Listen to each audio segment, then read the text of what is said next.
అందరికీ నమస్కారం. చాలా ఉత్సాహభరితంగా కేరింతలతోటి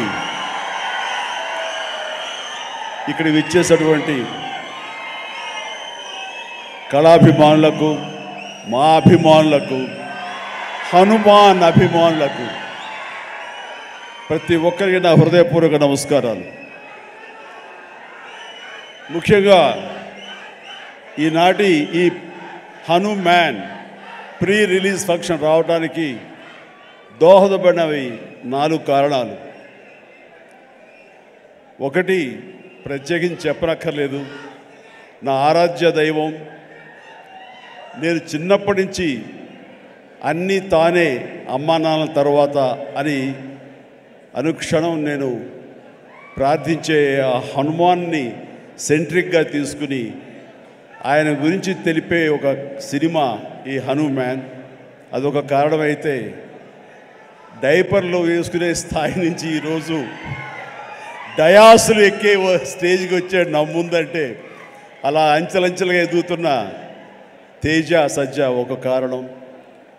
ఈ మధ్య ఈ ట్రైలరు, ఈ టీజరు, ఈ హనుమాన్ చూసినప్పుడు అందులో నాకు చాలా ఫినిష్, ఆ ఫైనాలిటీస్, ఆ విఎఫ్ఎక్స్ కానివ్వండి, కథ కానివ్వండి, ఆ సౌండింగ్ కానివ్వండి చాలా బాగుండి ఫస్ట్ టైం ఎవరి డైరెక్టర్ అని అడిగి తెలుసుకున్నాను. ఆ 3వ కారణం ఎవరంటే సురేష్ వర్మ.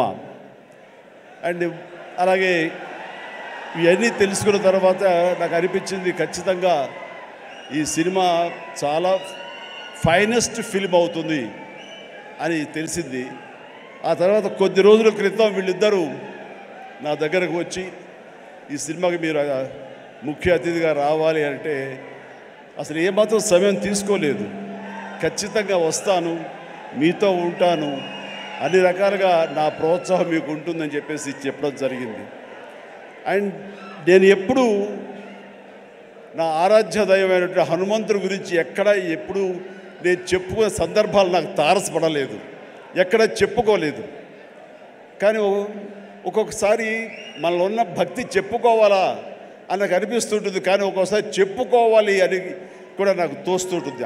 ఎందుకంటే ఏ ఆంజనేయ స్వామిని నేను తలుచుకుంటూ చిన్నతనం నుంచి ఒక నిబద్ధతతో, ఒక క్రమశిక్షణతో, ఒక లక్ష్యంతో, ఒక ధ్యేయంతో ఈ రోజున ఈ స్థాయికి వచ్చానో, ఎవరి అండదండలు, ఎవరి ఆశీస్సులు నాకున్నాయని బలీగా నమ్ముతానో, ఆ స్వామి మీద ఒక కథ వస్తుంది అంటే అలాంటి స్టేజ్ మీద ఆయనతో నాకున్న అనుబంధాన్ని చెప్పుకోవాల్సినటువంటి సిచ్యువేషన్ ఉంది. చెప్పుకోవాలి, చెప్పడం ధర్మం. ఎందుకంటే ఇక్కడ ఉన్నటువంటి ఎంతోమంది యూత్ ఉన్నారు, టీవీల్లో వీక్షిస్తున్న వాళ్ళు మరి ఎంతో లక్షల్లో ఉన్నారు. వీళ్ళందరికీ ఒక ఇన్స్పిరేషన్, ఒక మోటివేషన్ ఉంటుంది. కాబట్టి ఇక్కడ చెప్పడం అన్నది అది ఒక హిందుత్వం గురించో లేకపోతే మరొక మతం గురించో అని చూసుకోకుండా ఒక ఇన్స్పైరింగ్ పర్సనాలిటీ మనల్ని ఎంత పైకి రావడానికి, మనల్ని అత్యంత స్థానం నిలబెట్టడానికి ఎలా దోహదపడతాడు, పూర్తిగా ఆయనకి మనం సరెండర్ అయిపోతే అన్నదానికి ఒక ఎగ్జాంపుల్గా ఈ హనుమంతుడు నేను తీసుకున్నాను. చిన్నప్పటి నుంచి ఆయనే నమ్ముకున్నాను. కాబట్టి అది మీరు కూడా ఎవరైనా సరే అలా నమ్ముకుంటే కనుక అలా స్థాయికి, ఉన్నత స్థాయికి వస్తారు. మీకు అది ఇన్స్పిరేషన్గా ఉంటుందన్న ధ్యేయంతో ఈరోజు చెప్పాలనుకుంటున్నాను. ఇది చాలా మనసు అంతరాంతరాల్లో నుంచి నేను వెలిబుచ్చుతున్నటువంటి ఇది. మా ఇంట్లో ఎవరు దైవభక్తులు లేరు. నాన్నగారు కమ్యూనిస్ట్, ఆయన ఫోటోకి దండం పెట్టడం చాలా రేరు. ఎప్పుడైనా అమ్మ కోరిక మేరకు తిరుపతి వెళ్ళి ఆ స్వామి దర్శనం చేసుకుని వచ్చేసేవాళ్ళం తప్ప, శనివారం అమ్మ వెంకటేశ్వర స్వామికి దండం పెట్టేది తప్ప, అంతమించి ఎవరు ఫోటోలకు దండం పెట్టగాని, స్వాముల్ని కొలవడం కానీ, దేవుణ్ణి ప్రార్థించడం కానీ ఏమీ లేదు. అలాంటిది ఈ చిన్నతనం అంటే 7th క్లాస్ నేను చదువుతుండగా, అది పొన్నూరు, అక్కడ ఒక ఆంజనేయ స్వామి గుడి ఉండేది. ఆ ఆంజనేయ స్వామి గుడిలో నేను రోజు వెళ్ళి ఆంజనేయ స్వామి దండం పెట్టుకుని వస్తుంటాను స్కూల్ నుంచి వస్తూ. ఆ తర్వాత next year 7th class 8th class నేను బాపట్లలో చదివేవాడిని. ట్యూషన్ నాకు ఆంజనేయ స్వామి గుడి దాటుకుంటూ వెళ్ళాలి. తిరిగి వచ్చేటప్పుడు ఈవినింగ్ 8 ఎంత అవుతుండేది. కొంచెం చీకటిగా ఉండేది. ఇప్పుడు అంత బిజీగా అప్పుడు ఉండేది కాదు కాబట్టి కొంచెం భయంగా ఉంటుండేది. కానీ ఆ హనుమంతుడి గుడి పక్క నుంచి వెళుతుంటే అందులో ప్రసాదాలు ఇచ్చే సమయం, ఆ వంక ఈ వంక ఆకలి అవుతుండేది. వెళ్ళే ప్రసాదం కోసం హనుమంతుడితో భక్తి ఏర్పడింది నాకు. అలాగా ప్రసాదం తీసుకుంటూ అక్కడే తింటూ ఆయా స్వామి, ఆ పూజారి ఎవరైతే ఉన్నారో ఆయన చెప్పే విషయాలు హనుమంతుడి గురించి వింటూ అక్కడ హనుమాన్ చాలీసా ఆ పలకల మీద, శిలా పలకల మీద రాస్తుంటే అవన్నీ ప్రాక్టీస్ చేస్తూ అలాగే తెలియకుండా నాలో ఆయన మీద భక్తిభావం అలాగ కుదిరిపోయింది. కుదిరిన తర్వాత అక్కడి నుంచి నేను మొగల్తూరు వెళ్ళి 7th, 8th, 9th క్లాస్ చదువుతాను. ఆ సమయంలో మా ఫ్రెండ్స్ తోటి బజార్లో వెళ్తుంటే మీకు గుర్తుండి ఉంటుంది, చాలామంది ఎవరైతే విలేజ్ నుంచి వచ్చారో వాళ్ళకి బాగా తెలుసు, రోడ్డు మీద ఒక చెక్స్ ఉన్నటువంటి ఒక ఇది వేసుకుని ఒక్కొక్క చెక్స్లో ఒక్కొక్క వస్తువుని, ప్లాస్టిక్ వస్తువులు, రకరకాల వస్తువులు పెట్టి ఒక క్యాలెండర్ ఉండేది. క్యాలెండర్ కింద మిఠాయిలు అతికించేవాడు. సో మనం 2 పైసలు 3 పైసలు ఇస్తే ఆ మిఠాయి మనకి ర్యాండమ్గా చింపుకోవచ్చు. అది ఓపెన్ చేస్తే ఇంత పెప్పర్మెంట్ ఉంటుంది. ఆ పెప్పర్మెంట్ వెనకాల ఒక నెంబర్ ఉంటుంది. ఆ నెంబర్ చూసుకుని చెక్స్లో చూసుకుంటే ఏ వస్తువు, అది ప్లాస్టిక్ దువ్వెన రావచ్చు, ప్లాస్టిక్ అద్దం రావచ్చు, ఒక్కోసారి ఏమీ రాకపోవచ్చు. అలా చూసుకుంటే నాకు ఒక క్యాలెండర్ వచ్చింది. ఆ క్యాలెండర్ ఇచ్చాడు. ఓపెన్ చేస్తే హనుమంతుల వారి క్యాలెండర్, ప్రసన్న ఆంజనేయ, గుండె చీల్చుకున్నది. ఆ హనుమంతుడు వాడు ఏ సమయంలో వచ్చిందో ఈ రోజుకి మా ఇంట్లో అది అలా కొలువై ఉంది. ఆంజనేయ స్వామి ఫ్రేమ్ కట్టి అది పూజిస్తూనే ఉన్నాను గత ఎన్నో సంవత్సరాలుగా. దాదాపుగా నాకు 12, 13 సంవత్సరాలు అప్పటి నుంచి. అంటే ఏంటో తెలీదు, హనుమంతుల వారి గురించి నేను ఆయన వెంటపడ్డానా, ఆయన మీద నాకు ఒక గురి కుదిరేసరికి ఆయన నా వెంటపడ్డారో నాకు తెలియదు. కానీ నా యొక్క జీవితంలో అంతర్భాగం అయిపోయారు. అది అంతటితో ఆగకుండా నేను 10th చదివే సమయానికి మా నాన్నగారికి ఎక్కడో పేరాల చీరాల అనే ఊళ్ళో నాన్న పనిచేసేవాళ్ళు. అక్కడి నుంచి నాన్నగారికి మాడుగులని ఉత్తరాంధ్రలో అయింది ట్రాన్స్ఫర్. అక్కడికి వెళ్ళటం నాన్నగారికి ఇష్టం లేదు. సో లాంగ్ లీవ్ పెట్టేశారు. ఆయన 3 monthsలో చాలా దిగాలు పడిపోయేవారు, ఒక డిప్రెషన్ గురయ్యేవారు. నాన్న అలా చూస్తే నాకు చాలా బాధ అనిపించేది. నాన్న, మీకు దేవుడి మీద నమ్మకం లేదు, కానీ మీరు హనుమంతుల వారిని, హనుమాన్ చాలీసాని 108 సార్లు చదువుతూ అలా చేయండి. వితిన్ నో టైం మీరు అనుకున్న చోట మీకు ట్రాన్స్ఫర్ జరుగుతుంది అని చెప్పేసి 15 ఏళ్ల కుర్రవాడిగా 10th క్లాస్లో నాన్నకి చెప్తే ఆయన వింటారా వినరో, ఆయన పెద్ద దేవుడి మీద భక్తి లేదు అని కొంచెం టెన్షన్గా. అవునంటావా?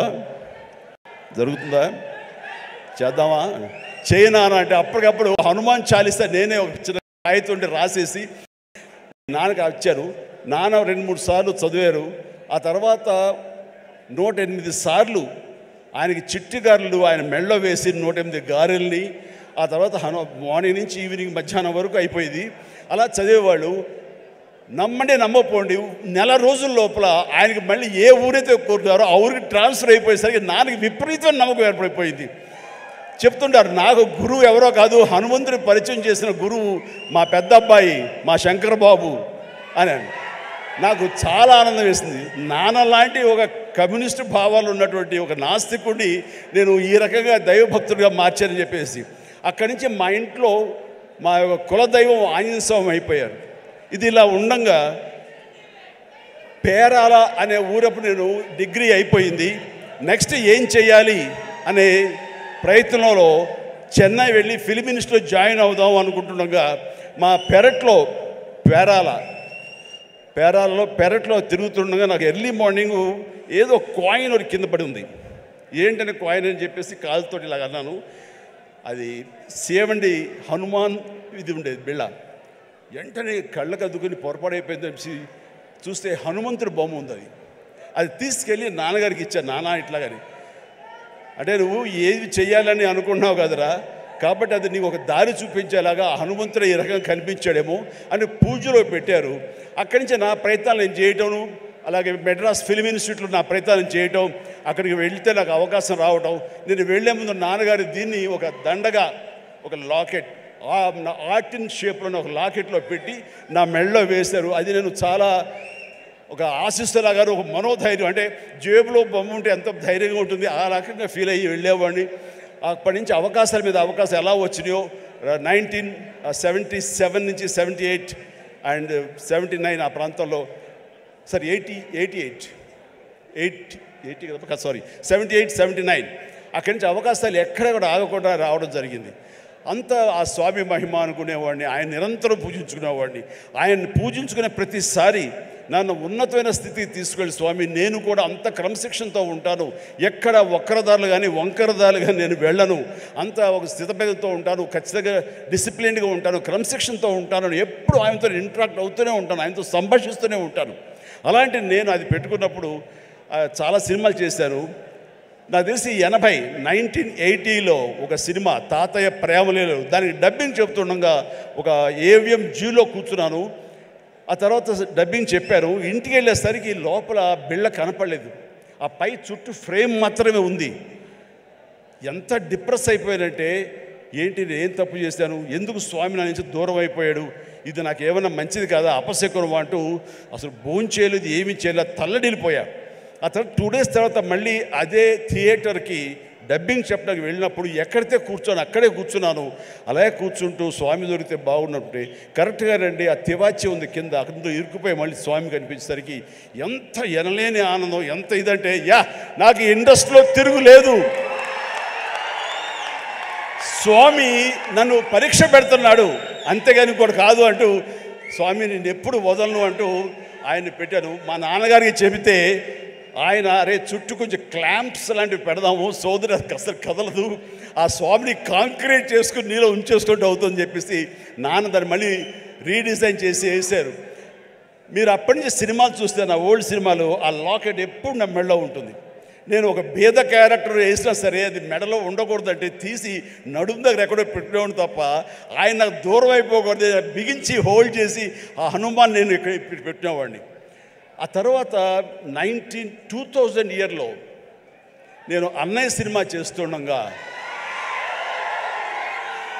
అన్నయ్య సినిమాలో 2 క్యారెక్టర్లు, ఆట కావాలా పాట కావాలా, అది సిమ్రంతో చేసే ముందు ఒక చెట్టు మీద పట్టుకుని వేలాడుతుంటాను.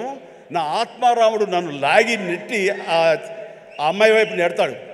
నెట్టేప్పుడు ఇది హ్యాంగ్ అవుతుంది సార్, అడ్డుగా ఉందని కెమెరామెన్, బహుశా ఎవరు మన కెమెరామెన్ చోటకే నాయుడు ఆ మాట అనకపోయి ఉంటే ఇప్పుడే నా దగ్గర ఉండేది అనేసరి అలాగా అని చెప్పి తీసేశారు. ఇలాంటి ఎవరో పక్కన ఉంటే పక్క వాళ్ళకి ఇచ్చేసాను. ఆ తర్వాత మర్చిపోయాను, కనపడలేదు. అయితే ఏదంటే లేదు లేదు ఎవరి దగ్గర లేదు, సరిగ్గా ఎత్తకంటున్నాను, ఎవరి దగ్గర లేదు. పోలే స్మాల్ ఒక 2 సవర్ల బంగారం అనిపించింది. ఏంటి తేడా, 80లోనేమో తల్లడిల్లిపోయాను, స్వామి నుంచి దూరం అయిపోయారని. అదే 2000 వచ్చేసరికి ఇట్స్ ఓకే, 2 సవర్ల బంగారం అనుకున్నాను. ఏమిటి అంటే నాకు ఈలోగొచ్చిన పరిణితి కానీ మనలో మెచ్యూరిటీ కానీ, భగవంతుడు అనేవాడు బాహ్యంగా ఉండడు, భగవంతుడు అనేవాడు మనలో అంతర్లీనం అయిపోతాడు, మనలో మమేకం అయిపోతాడు, మన అంతర్భాగం అవుతుంది. అది హనుమంతుడు అనేది మన యొక్క అంతరాత్మ తప్ప మరొకటి కాదు అని తెలుసుకోవడం నాకు అన్నేళ్ళు పట్టింది. అందుకని ఆ చిన్నతనంలో కౌలించుకోవడానికి ఫిజికల్గా ఉండాలి, పెద్ద అయిన తర్వాత మన మనసులో కళ్ళు మూసుకుంటూ ఆయన మనతో సంభాషించే లెవెల్కి మనం ఉండాలి. హనుమాన్ ఒక్కసారి కనుక మనల్ని ఆశీస్సులు అందించాడంటే జీవితాంతం వదలడు, మనలోనే నిబిడీకృతం ఉంటాడు, మనలోనే అంతర్లీనంగా ఉంటాడు. ప్రతి క్షణం మన ఆత్మ అంతరాత్మ ఆయన మనం కాపాడుతుంటాడు, మనల్ని నిర్దేశిస్తుంటాడు, మన మార్గ నిర్దేశకం తెలియచెప్తుంటాడు అని నాకు అనిపించిన తర్వాత ఈ రోజు వరకు నాకు హనుమంతుడు అంటే పూజలు పునస్కారాలు ఏమి చేయను, ఏ గుళ్ళు గోపురాలు తిరగను. కానీ ఏదైనా సమస్య వచ్చినప్పుడు పడుకునే ముందు ఇలా ఉంది అని నా అంతరాత్మతో నేనే మాట్లాడుకుంటా, నా అంతరాత్మనే హనుమాన్తో నేనే మాట్లాడుకుంటాను. తెల్లవారు లేచేసరికి నాకు దానికి సమస్యకి పరిష్కారం లభిస్తుంటుంది. అట్లా నా జీవితం ఇంతవరకు సక్సెస్ఫుల్గా వెళ్ళటానికి బహుశా ఆ హనుమాన్, ఆ తెలియని అద్వితీయ అతీంద్రుని శక్తి నన్ను కాపాడుతుంది, నడిపిస్తుంది నాకు అనిపిస్తుంటుంది. అట్లాగా ఈ రోజున ప్రతిదీ ఆ హనుమాన్ అనేది నాలో అంతర్లీనంగా ఉంది. కానీ ఎక్కడ ఎప్పుడు చెప్పుకునే అవకాశం కలగలేదు. ఈ రోజు నాకు చెప్పుకునే అవకాశం నాకు ఈ హనుమాన్ సినిమా ఈ స్టేజ్ మీద కలిగింది. మీతో ఈ రోజున పంచుకుంటున్నాను. చాలా చాలా ఆనందంగా ఉన్నాను. అండ్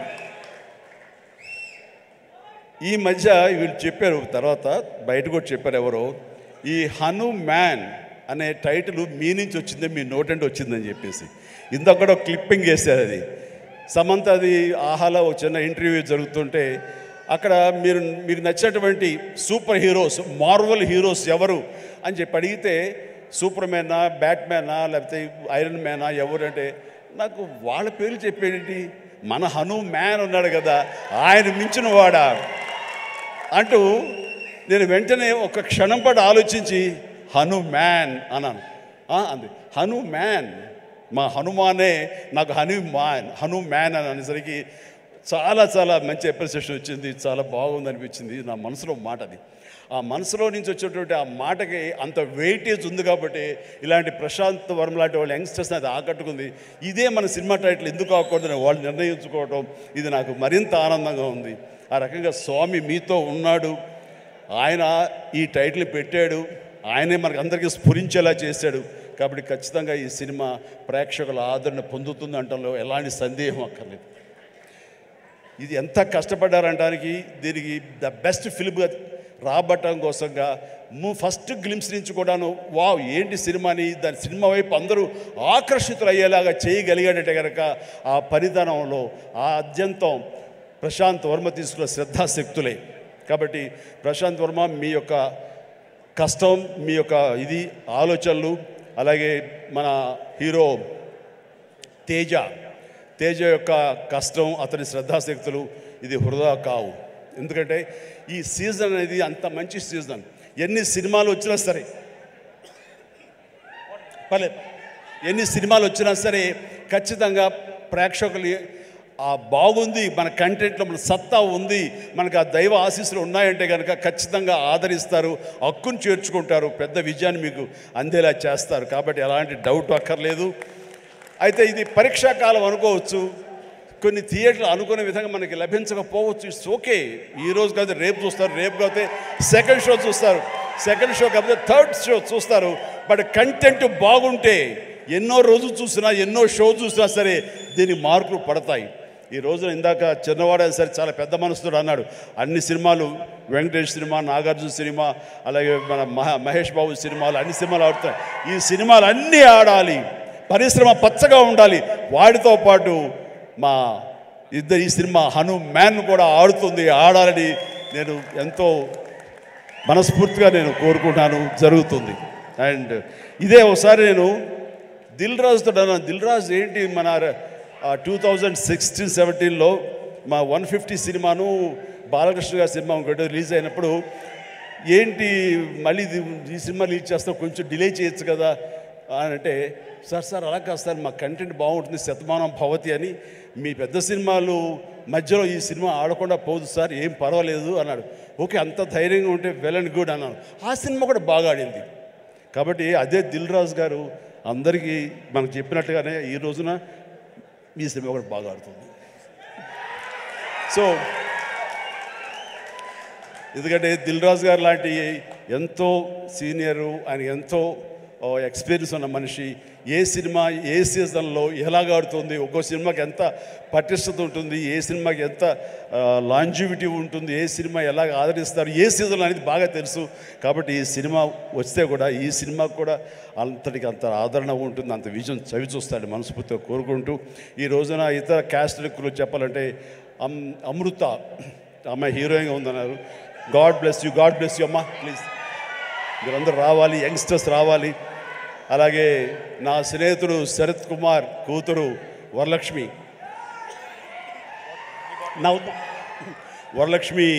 శరత్ కుమార్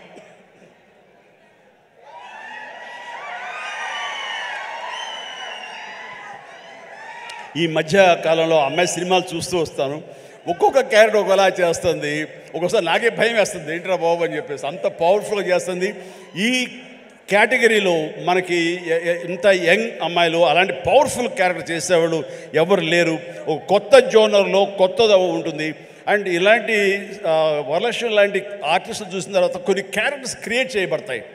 సో అదే అన్నాను, చెన్నైలో ఉన్నావా, ఇక్కడ ఉన్నావా వరలక్ష్మి అంటే ఇక్కడే ఉన్నాండి, ఇక్కడే ఉన్నామా, నీకు బోర్డులో అవకాశాలు వస్తాయి కాబట్టి తెలుగు ఇండస్ట్రీని హక్కు చేర్చుకుంటుంది, పైగా తెలుగు అమ్మాయి కాబట్టి అని చెప్పాను. So all the very best అమ్మ, గాడ్ బ్లెస్.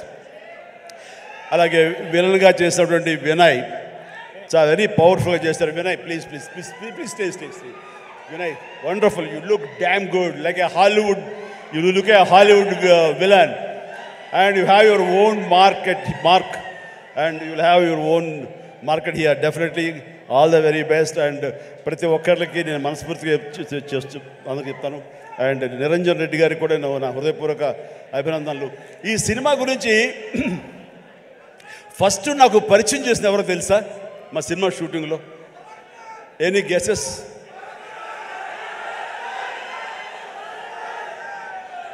గెటప్ సీను. దగ్గర రాకు అండ్ గెటప్ సీను. సార్ ఒక సినిమా చేస్తున్నాను సార్ నేను, మీరు హనుమంతులు భక్తులే కాబట్టి మీతో షేర్ చేసుకోవాలని. ఏం సినిమా? ఎవరు? మన తేజ తెలుసు కదండి, తేజ చేస్తున్నాడు, ఇలా ప్రశాంత్ అని డైరెక్టర్, ఏమంటే భలే ఉంది అని చెప్పి సినిమా గురించి సినిమా గురించి చెప్తాడేమో అనుకుంటే తన గెటప్ తన క్యారెక్టర్ గురించి చెప్తూ వచ్చాడండి. మొదటి వరకు బాగుంది, తర్వాత నిన్ను ప్రమోట్ చేసుకోవడం నాకు కొంచెం ఇంకా బాగుంది. సో అంటే ఒక సినిమాలో బాగుంది అంటే ఏ క్యారెక్టర్ ఇచ్చినా సరే అది అంతగా అలరిస్తుంది అని ఆ సంతోషం నాతో పంచుకోవడం తెలుస్తుంది. అదో చెప్పుకునే విధానం బట్టి ఆ సినిమా ఎంతగా అతనికి ఆకట్టుకుంది అనడానికి ఏదో చిన్న మచ్చుతునక. అండ్ ప్రతి ఒక్కరికి, అటు కెమెరామెన్ గారికి, ఇతర కాసర్ల గారికి, కేకే గారికి, లిరిసిస్, ఇలా ప్రతి ఒక్కరి మ్యూజిక్ డైరెక్టర్ గారికి, ఇలా ప్రతి ఒక్కరికి మనస్ఫూర్తిగా నా హృదయపూర్వక అభినందనలు తెలియజేస్తూ నేను చెప్తున్నాను, ఒక్కళ్ళలో కూడా ఏమాత్రం డల్ అనేది పెట్టుకోకండి. Cinema super duper hit. That's it. జై హనుమాన్, జై హింద్.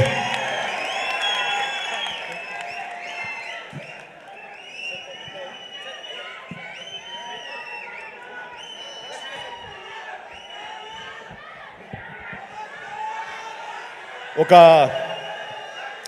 చక్కటి అనౌన్స్మెంట్ చేయండి, మీ నోట్తో చేస్తే బాగుంటుంది అని హీరో, ప్రొడ్యూసర్ గారు, డైరెక్టర్ గారు నాతో చెప్పారు. ఈ సినిమా రామమందిరం అన్నది ఇదే సమయంలో అక్కడ రావటం, దానికి మా అందరికీ ఆహ్వానం రావడం, రేపు 22వ తారీఖు మేము అక్కడికి వెళ్ళేందుకు అన్ని రకాలుగా సంసిద్ధం అవటం, ఇవన్నీ కూడా ఒక శుభ పరిణామం. ఆ సందర్భంగా వీళ్ళు ఏమన్నారంటే, మా సినిమా ఆడినన్న రోజులు వచ్చే కలెక్షన్స్లో ప్రతి టికెట్పై 5 రూపీస్ రామమందిరం అయోధ్యకి ఇవ్వడం కోసం సమాయుత్తం అయ్యాడు అని చెప్తుంటే ఇది వండర్ఫుల్ అండి. మీ యొక్క స్వకార్యంతో పాటు దైవ కార్యానికి కూడా మీరు నడుము బిగించినందుకు ఆశీస్సులు నిండుగా ఉంటాయి. ఈ సమయంలో ఎవరు ఇతోధికంగా ఎంత ఇచ్చినా సరే డెఫినెట్గా ఇది ఒక బృహత్కర కార్యక్రమం, చరిత్రలో నిలిచిపోయేటటువంటి ఘట్టం ఈ రోజున రామమందిర నిర్మాణం. కాబట్టి మీ యొక్క ఆ పుణ్యం కూడా మీకు దక్కుతుంది, మీ అందరికీ అది వరం అవుతుందని కోరుకుంటూ విజయాన్ని సాధిస్తుంది అంటే ఎలాంటి సందేహం లేదు. God bless you all. పదాలు తెలియని పెదవులకు అమృత వాక్యం అమ్మ. సంతానలేమి సమస్యతో బాధపడుతున్న ప్రతి స్త్రీమూర్తి బాధను మేము అర్థం చేసుకోగలం. Fertinine world best embryology lab మరియు జిల్ట్రిక్స్ అలారం సిస్టాన్ని మొట్టమొదటిసారిగా ఏపీ మరియు తెలంగాణలో ఈ నెల 9న ప్రముఖ సినీ నటి స్నేహ, స్పెయిన్ దేశానికి చెందిన international senior embryologist Javier Herrera గారు ప్రారంభించారు. ఈ శుభతరుణంలో రక్త పరీక్షలు, AMH test, RBS, semen analysis, ultrasound scan, follicle scan ఈ నెల 31 వరకు ఉచితంగా అందిస్తుంది. ఫెర్టినైన్ అంటే సంతానం, 49 అంటే సంతోషం.